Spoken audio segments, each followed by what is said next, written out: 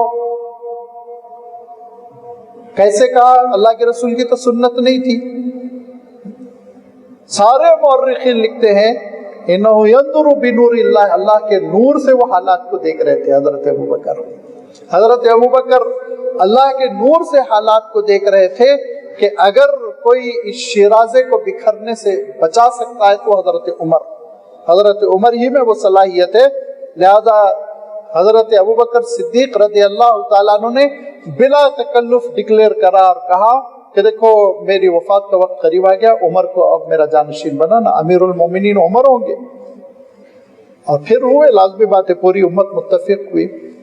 حضرت عمر رضی اللہ تعالیٰ عنہ کے پاس ایک غلام آیا اور اس نے کہا کہ میرے آقا مغیرہ مجھے پورا پیمنٹ نہیں دیتے، مزدوری پوری نہیں دیتے، جتنا کام مجھ سے لیتے ہیں اتنا پیمنٹ مجھے نہیں دیتے۔ تو پوچھا کیا کام کرتے ہو؟ کہا لوہار ہوں۔ کہا پیمنٹ کتنا ملتا ہے؟ کہا 50 دینار درہم، اس زمانے کا کیش بتایا اس نے۔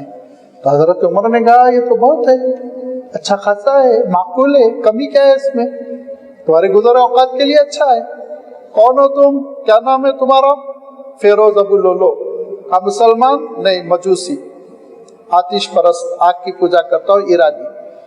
تو حضرت عمر رضی اللہ تعالیٰ عنہ ینظر بنور اللہ، اللہ کے نور میں دیکھ رہے تھے، اللہ کے نور میں دیکھ رہے تھے۔ کہا اچھا جاؤ۔ جانے کے بعد اپنے ساتھیوں سے کہا اس کے اندر سے فتنے کی بدبو آتی ہے، مجھے اس شخص میں فتنہ نظر آتا ہے، میں کہتا ہوں تم لوگوں کو غیر مسلم غلاموں کو مدینے میں نہ رکھو، تم لوگ میری بات نہیں مانتے۔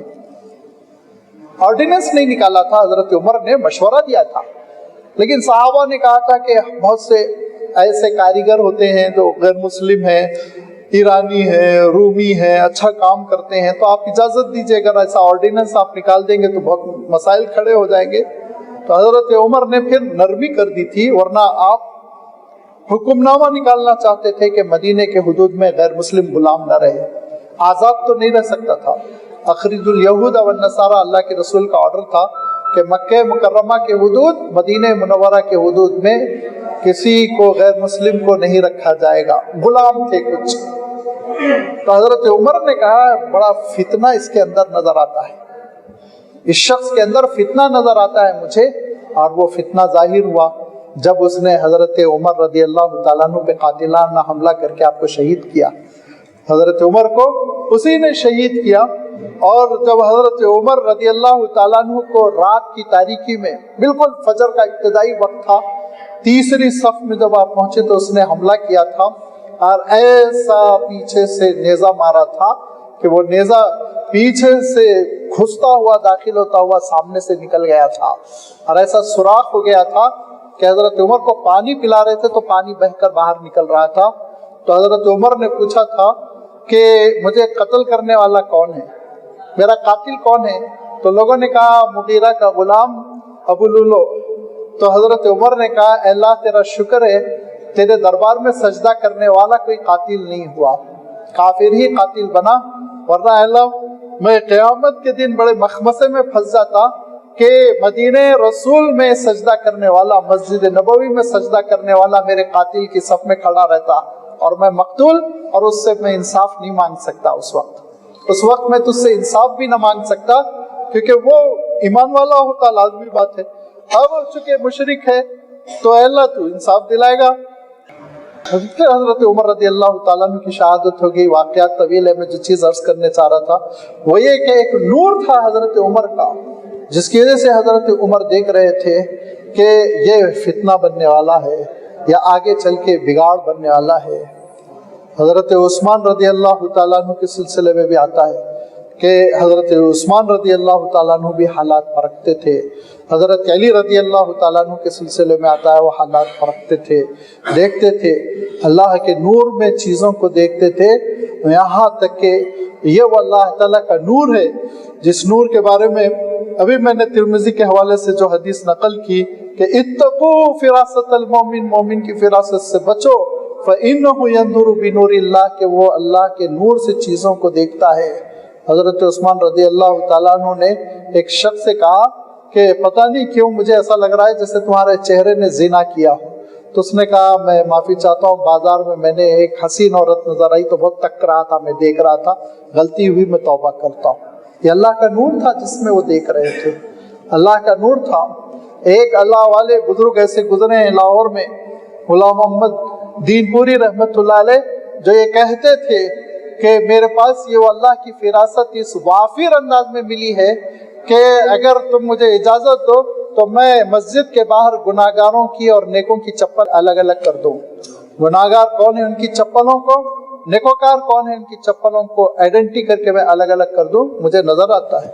تو اہل اللہ کو یہ نظر آتا ہے، کوئی عجیب بات نہیں ہے، کوئی حیرت کی بات نہیں ہے، یہ وہ کرامت ہے جو اللہ کی جانب سے ملتی ہے، اور یہ اس لیے ملتی ہے کہ ایمان مضبوط ہے۔ آپ کا بھی ایمان اللہ تعالیٰ سے، اللہ تعالیٰ کی ذات و صفات پر ویسے ہی مضبوط ہو جائے، آپ کا کنیکشن بھی اللہ تعالیٰ سے بہت مضبوط قوی ہو جائے، آپ کا رابطہ بھی اللہ تعالیٰ سے جڑ جائے، نمازوں کے ذریعے سے، پھر نوافل کے ذریعے سے، تہجد کے ذریعے سے، دعاؤں کے ذریعے سے، آپ خود دیکھیں گے کہ عجیب و غریب آپ حالات کو پرکھ لینے والے بنیں گے، حالات کو دیکھنے والے، اور شخصیتوں کو یہ سازش لے کر آیا ہے، مکاری لے کر آیا ہے، یا یہ خیر خواہ ہے، بھلا آدمی ہے، پرکھنے کی خود بخود صلاحیت پیدا ہو جائے گی۔ یہ وہ اللہ کا نور جو اللہ تعالیٰ ان قلبوں میں، قلب کی صفائی کے مقدار میں عنایت فرماتا ہے، جتنا دل صاف ستھرا، اخلاص، ریاکاری نہیں ہے، بغض نہیں ہے، عداوت نہیں ہے، گندگیاں نہیں ہے، حب و شہوات نہیں ہے، چمکتا ہوا دل، تو اس میں اپنا نور اتنی مقدار میں ڈالتا چلا جاتا ہے، اتنا ڈال دیتا ہے کہ بعض لوگ بات کے حالات دیکھتے ہیں، یہ ہونے والا ہے، بات کے حالات دیکھتے ہیں۔ آپ مولانا علی میاں صاحب رحمۃ اللہ علیہ کی تقریریں اٹھائیے، 80s کی تقریریں، ایسا دکھتا ہے انہوں نے آج اس بی جے پی کے دور کو دیکھ لیا تھا، ایسا دکھتا ہے، منظر کشی کرتے تھے یہ ہونے والا ہے،